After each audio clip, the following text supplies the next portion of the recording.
First and foremost, man, I appreciate you, of course, bearing your soul. But one thing we do have to touch on, whenever a man goes to sit down, you know, it's eat or get ate. You know what I'm saying? It's a very much situation. Before you had to sit down, first of all, where did you have to go? You just do county? Did you have to go? Man, no penitentiary time, Okay. none of that. It was all county. And I say, shoot, my county time was almost like the penitentiary time. Man, I don't know if people heard of Green Bay. Green Bay and Tarrant County. They're like the penitentiary, man. Motherfuckers in cages, literally. You know what I'm saying?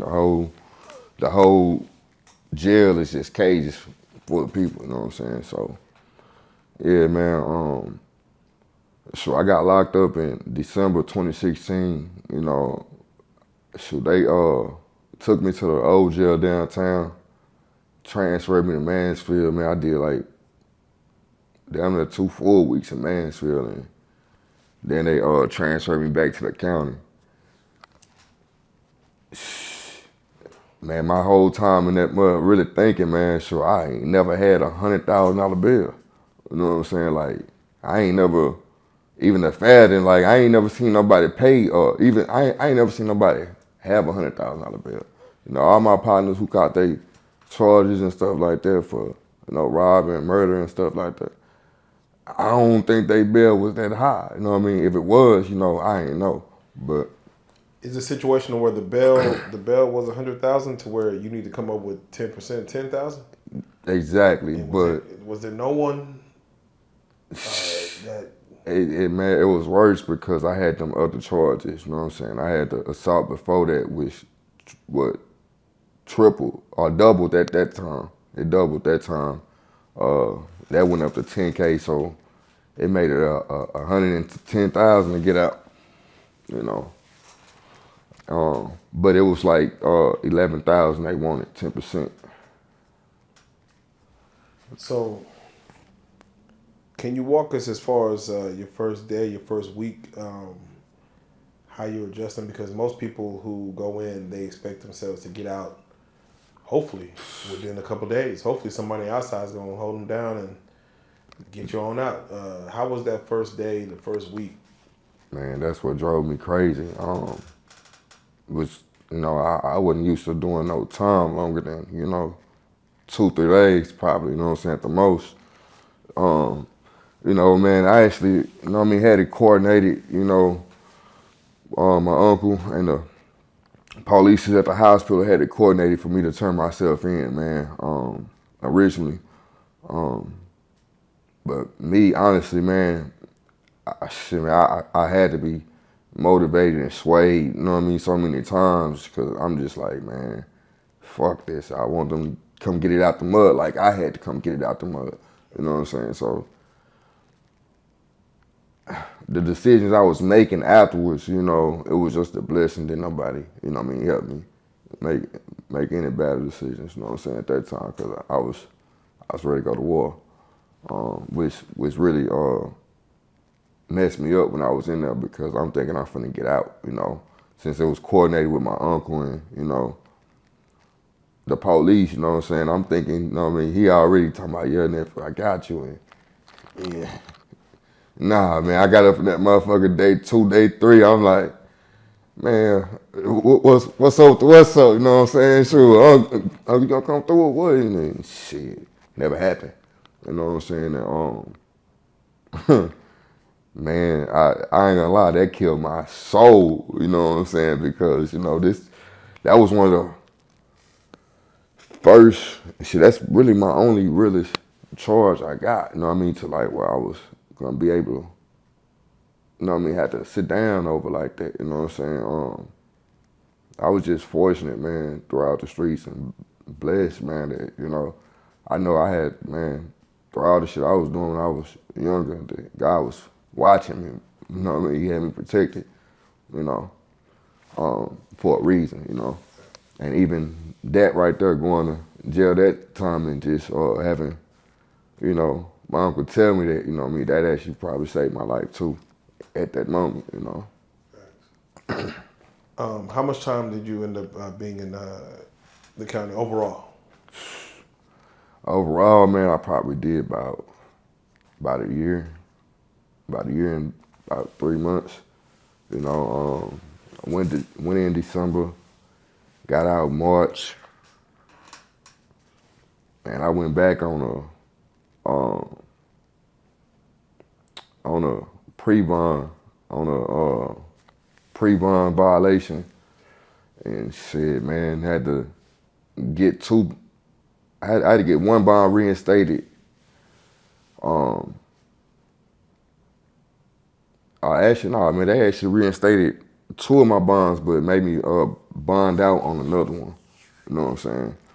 So I think I got the two felony charges, or it was either one of them backwards though. You know what I mean? But I got two of them reinstated and had to bond out on one of them.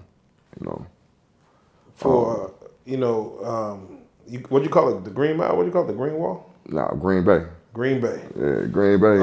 What is? Because I ain't never been in that situation. What's the layout like? How is it? Pods? Is it how many? Like, is it? What's the situation as far as the layout of everyone that's in there? Man, there's pods everywhere, man. When I say pods, cages. Like, how can I explain it? I'm gonna say the size of a house with like 50 people in it, a normal house. Yeah. You know, with like 50 people in it. You know, it was crazy though, because even though we weren't in a penitentiary, you know what I mean, Green Bay, it's segregated, you know what I mean? They like do that politics type shit that they doing the pen type shit. White people with white people, black people with black people. In the county, everybody mingling. You know what I'm saying? In Tarrant County, downtown, everybody mingling. But shit, when you get to Green Bay, so you can mingle with them, but you know, everybody bunk with their people type of thing. And that was just different to me, you know what I'm saying? Was there any notable people that that came through there that, you know, either the world may know or you may know, anybody that you kind of got close with while you was in there? Man, my second time, you know, I was in there doing time with Low Key, Stop Six Low Key, Lil Ronnie, TK. I was over, yeah, I was shit next door to him type of stuff, you know. He at the basketball court, we at the window, you know what I'm saying? And I don't even know if I should say this, but you know what I mean, I would love to, you know, apologize to that man, because he going through real stuff. And you know, I did some stuff, you know what I mean, showing out, you know, with Low Key and Lil Ronnie around, get money, Lil Ronnie around, and I actually felt bad that I actually, you know what I mean, just said some messed up stuff, you know what I mean, just tried to tell him, you know what I mean, so get down with, you know what I mean, the whole movement of what Fort Worth doing. But it wasn't me, it wasn't in my place to say nothing to that man, you know what I'm saying?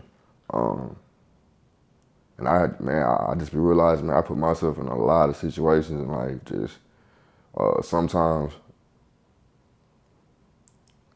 being a bigger person and just showing up, bro.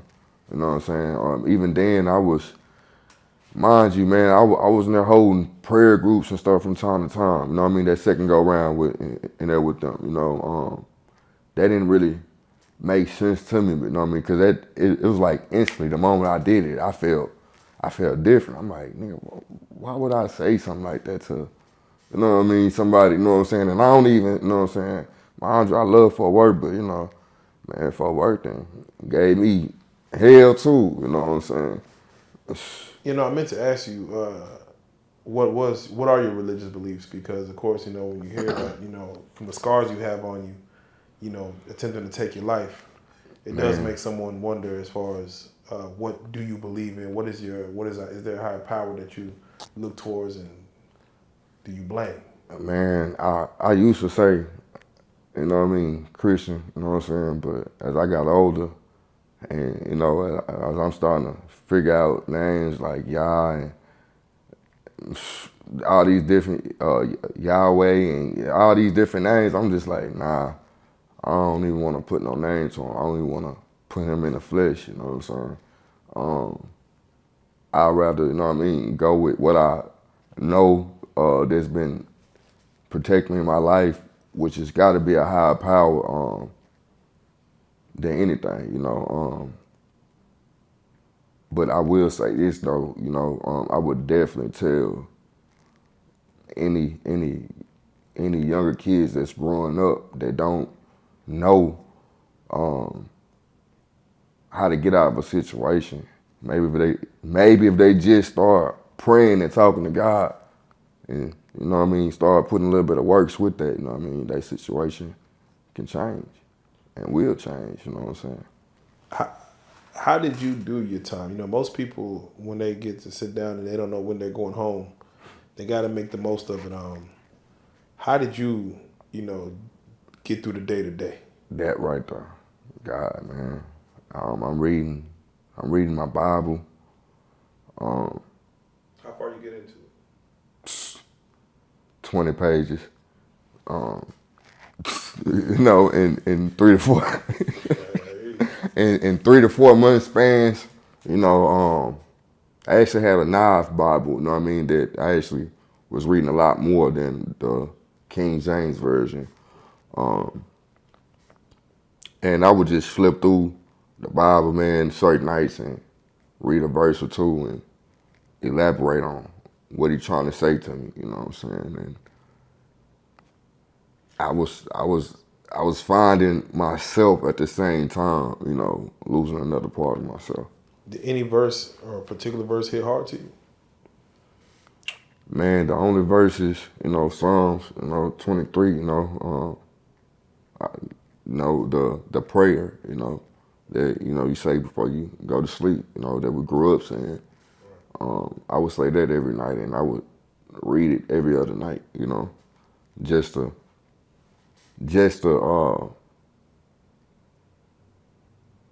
talk to him, you know, because even after I say prayers every night, I would talk to him literally, like, verbally out my mouth, you know what I'm saying, just whispering, laying up in that bunk, and then so I would just talk to him, period, you know what I mean, in my head. Like, I had so many conversations with him, and it's kind of crazy, you know what I mean. So, like when people say that, you know what I mean, God, we are gods and stuff, it'd be kind of crazy because you can kind of believe it when you get to looking into your mental, you know what I'm saying, when you get to looking at the mind states and the different, the different things that you, what do you call it, man?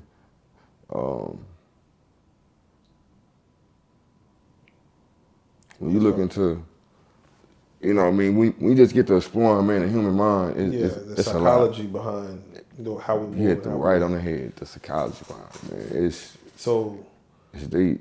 When you look at your own psychology, as far as looking at what makes you tick, being in a place to where, you know, they put us in cages and they expect us to act human when we're in an inhumane situation. Did it get you to kind of understand other people that came in, even people that left out? I'm sure there's people that came in after you're there and left out before you. And I'm sure there's people that was been in there way before you had got there and they're still in there with no kind of date to get out as far as pending trial or whatever it is.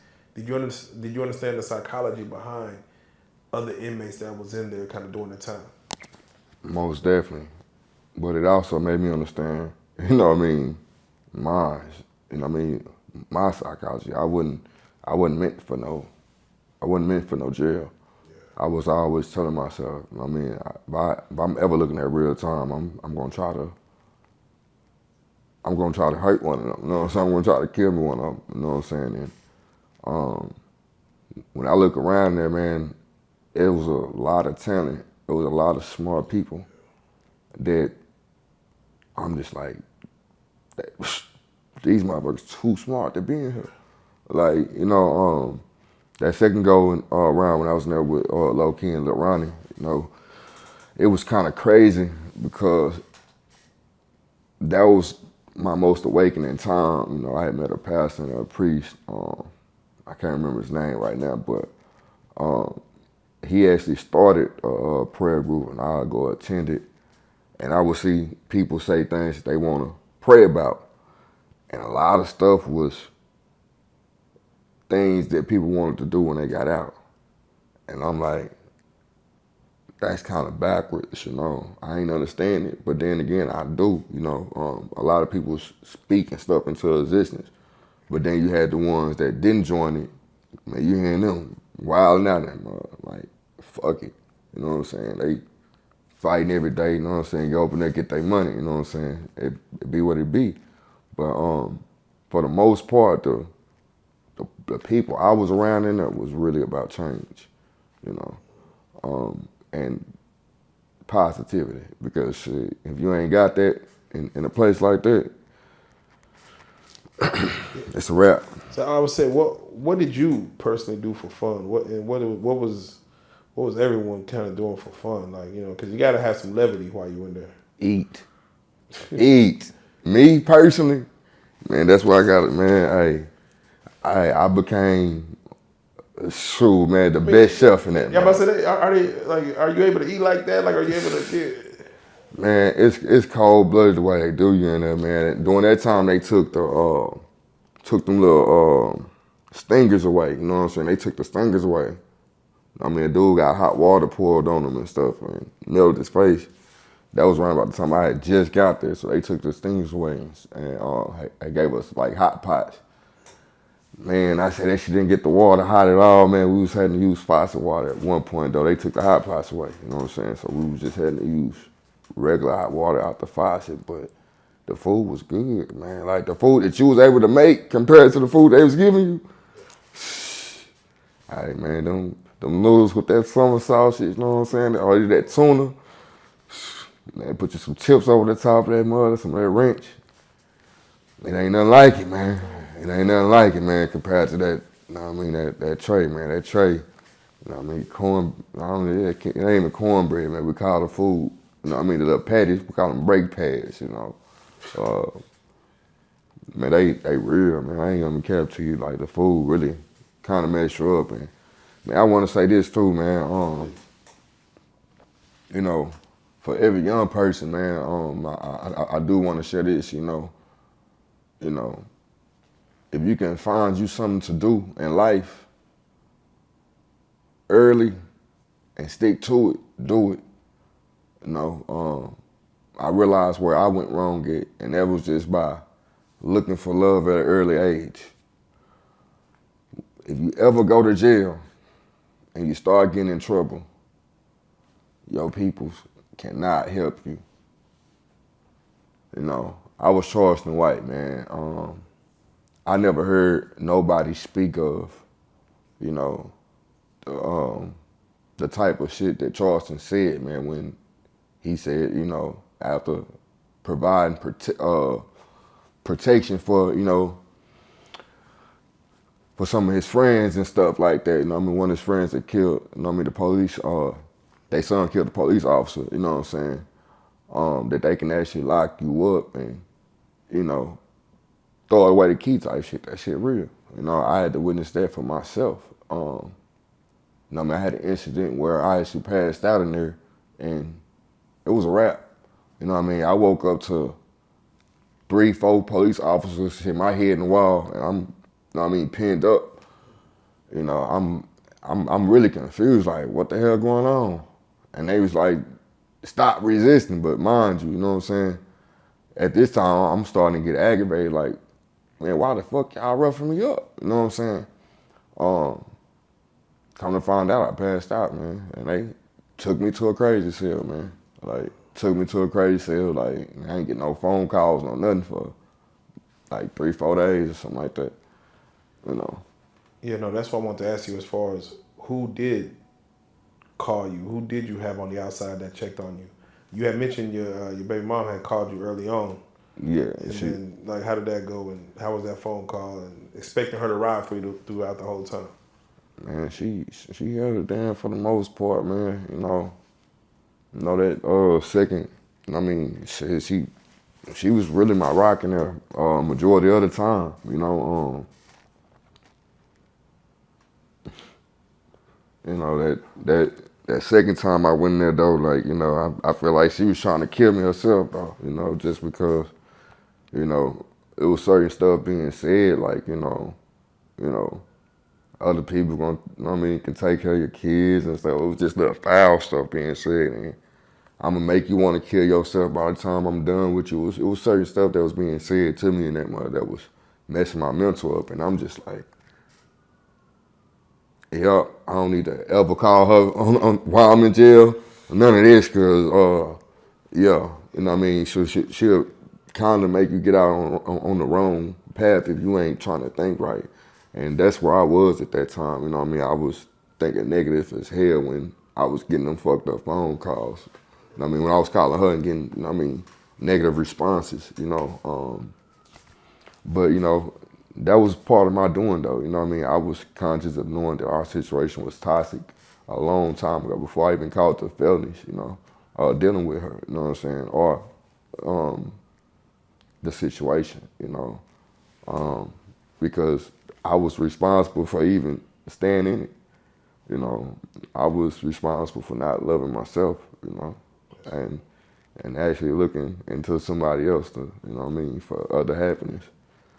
But she was there that second go round, but that's when we fell off and things went left. Man, I actually got a new little boo thing during that time that, you know what I mean, did a lot.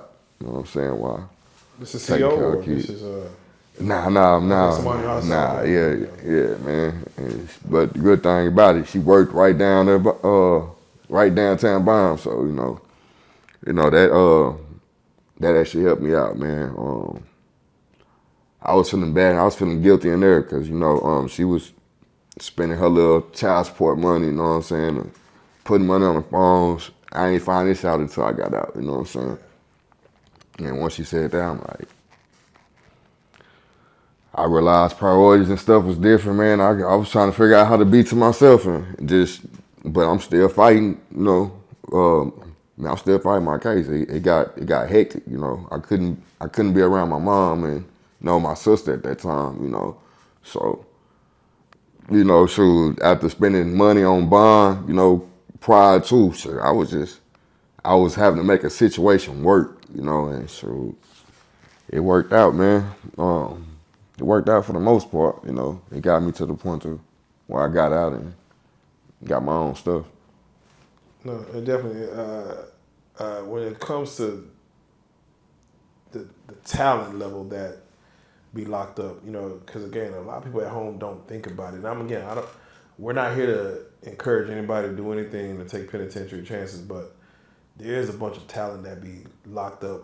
How much talent do you see among, the people that's in there, as far as from artists to, Man, honestly, man,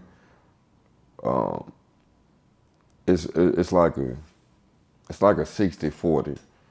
60% of them us, 60% of the people in that jail or in them jails, man, is really smart as hell, and the other 40% dumb. And I wouldn't even say dumb. They just not conscious, of themselves, But that's what going to jail taught me even more because I wasn't finna do 10 years. So it made me be conscious to where I'm finna get out and I'm finna change everything. I actually came up with a business plan. My first time ever thought about going into business was in jail talking to another older guy, on box trucks. And I read down everything. We wrote down the whole little plan. When I get out, how to get the truck, what to do. I'm gonna go to cons. I'm gonna do this. Try to get contracts with them with certain little things. And I actually got out and started putting stuff in effect like that. No, definitely. Was there any other books that you read outside of the biblical books? Man, I believe it's called How to Handle Adversity. It was a motivational book. Outside of that, man, I was into laws. I was into other cases, trying to figure out how to beat my case, man, or how to, free myself due to any, wrongful things that the laws was doing. You know what I'm saying? I found a couple of things that could have been like prosecution misconduct, you know what I mean, on top of, shit, man, what you call it, man, when they try to persuade you to do things. Yeah, I forget the name of Not it. coercion.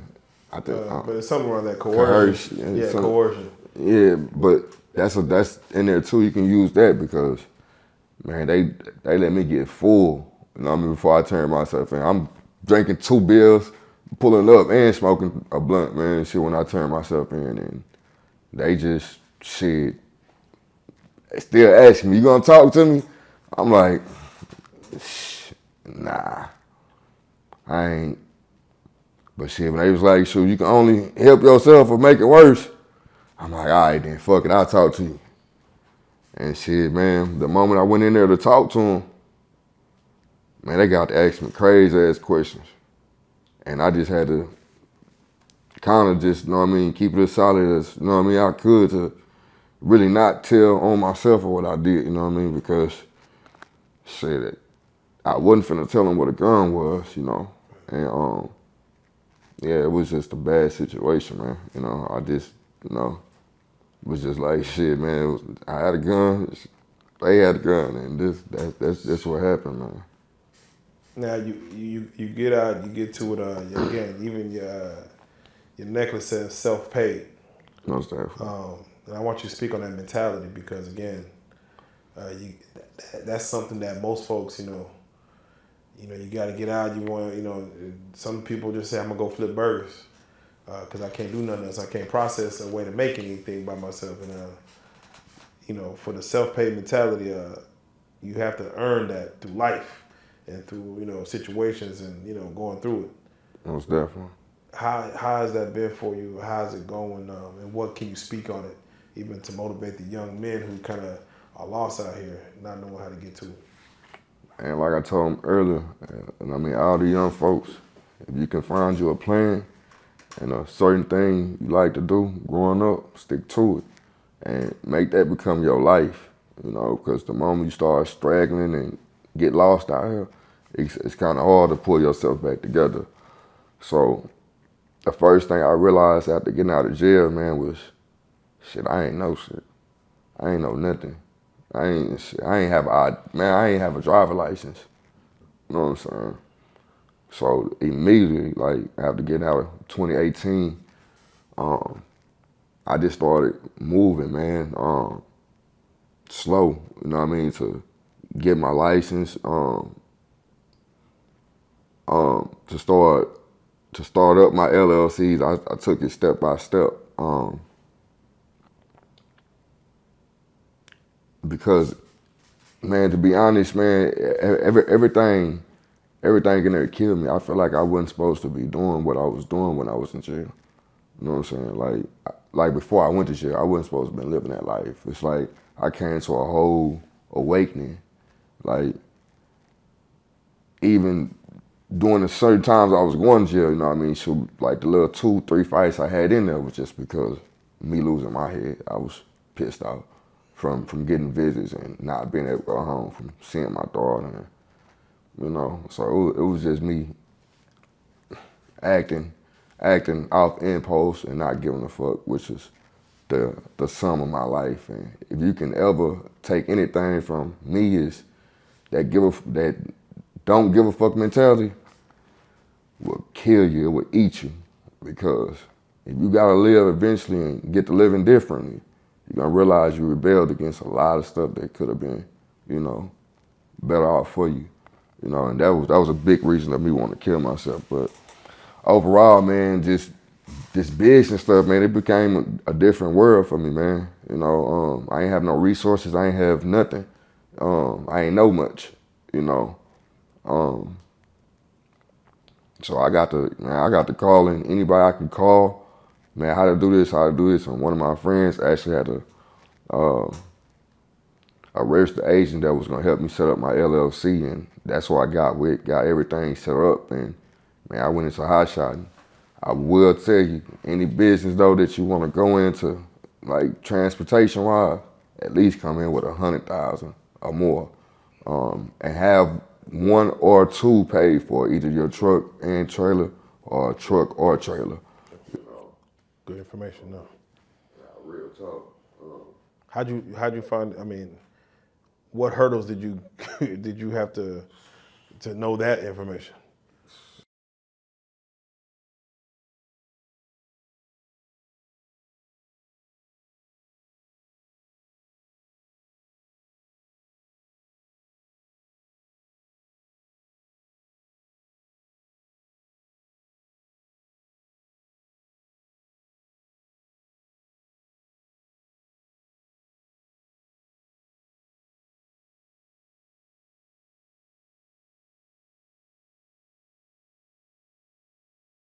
You know, Good information. real talk. How'd you find? I mean, what hurdles did you did you have to know that information? Man, my first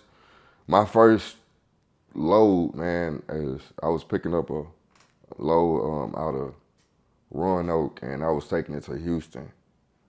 Man, when I say I messed up everything, man. I messed up another dude trailer on my first drop off after dropping off my very first car. You know, turned the back end of my trailer, caught the end of his tires or the middle of his hub. Man, it was just bad. I ended up having to go pay for his shit, you know what I mean? Get him squared away, and then figure out how to get my stuff fixed. So, you know, end up flipping my truck the next day, getting up out of Houston. Took out a couple stop signs, poles. I ain't know how to drive. Man, that was my first time, man. That was my first time in a truck. That was my first time with a trailer on the back. Trying to get it, like man. But yeah, I sat in the house 2 months. My overhead was like 6,000 to 7,000. So by that third month, I'm in here looking like I gotta get to work. Like I done just paid $12,000 or so to the stuff I done got a loan for. I done went broke on. Shoot, yeah. So I had to hit the road. And once I hit the road, it was really up and going. But with a new authority, you don't get no business like that. Like you get places that'll lowball you, but you know, I was hearing a lot. You know, I at least need 6 months. You at least need a year. You know what I'm saying, to be able to work with us and all this type of stuff. So yeah, man, it was Learning lessons. It was a journey, man. Learning lessons. Big journey. You know, Dom, I have to get your take on it because, you know, I follow, you know, your social media. I follow your Facebook, and I see that you yourself have a lot of commentary when you see like you just spoke on what Charleston White is doing and what he's saying, and the things that happen with these young kids getting bullied and kids that think they have to, of course, carry guns and go out here and defend themselves and again, taking penitentiary chances. I want you to speak more on that as far as just when you look at and you open up your phone like we all do and go to social media, what it is that, you know, us and our culture are seeing. Because again, not only did you try to take your own life, you're a father. Exactly. You come from a broken home. You are the stereotypical person that they will put on the news and throw a mugshot up and say, oh, question his upbringing and things of that nature, question your life. But I want you to speak to just everything we see and that's going on and right now and everything that's kind of processing, especially in Dallas-Fort Worth. One thing I can say, man, that's for sure, our parents wasn't prepared for this generation. A lot of our parents, especially if we grew up in poverty, you know, I think even the rich people kids weren't even prepared for, you know, the 2000th century kick in with technology and everything else. It was a different swing, you know, with everything opening up, being at, you know, grabs, you know, and hands reach. You know, a lot of older people wasn't ready for this generation, and I go to say that just because, you know, with with like me growing up in the early 2000s.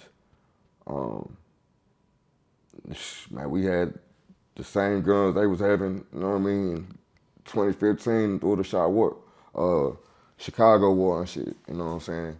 But of course, you know what I mean, no switches and none of that stuff was around, but them extendos and all that stuff, but it was just like, guns was a lot more available to, I don't know how, to us younger kids during that time. A lot of stuff was available, and I guess it's because I was more in the streets. As I got older, I realized that it ain't about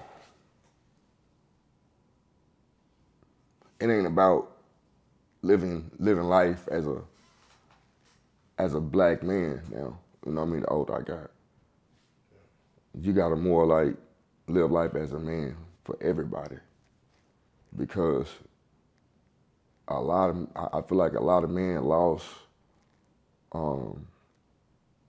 that sense of being a man in the early, 1960s and 70s, especially us as black men. Charleston White has been one of the hardest people I've seen, come out and actually attack the black community or even try to show them different. Hold the mirror up, Exactly, you know what I'm saying? And that right there, is kind of it's kind of a bad thing, man, because Charleston say some crazy stuff, and people don't understand, that mirror that he's holding up, you know what I'm saying? It's easy to get lost in it, but a person like him is needed in these days because people not listening to people like Dr. Umar, people not listening the young pharaohs back in the day before he lost his mind, and Seti and all these other people, you know what I mean? People wasn't really searching for that type of knowledge, Me, after I got out of jail, that was the main thing I wanted to find out is where I'm from. As a, as an African American, I want to know where I'm from, like what country, really, what, you know what I'm saying? So one thing I will say, man, is just, man, our parents was totally unprepared for, what was to come with this technology age, man, in the 2000th century. You know what I'm saying?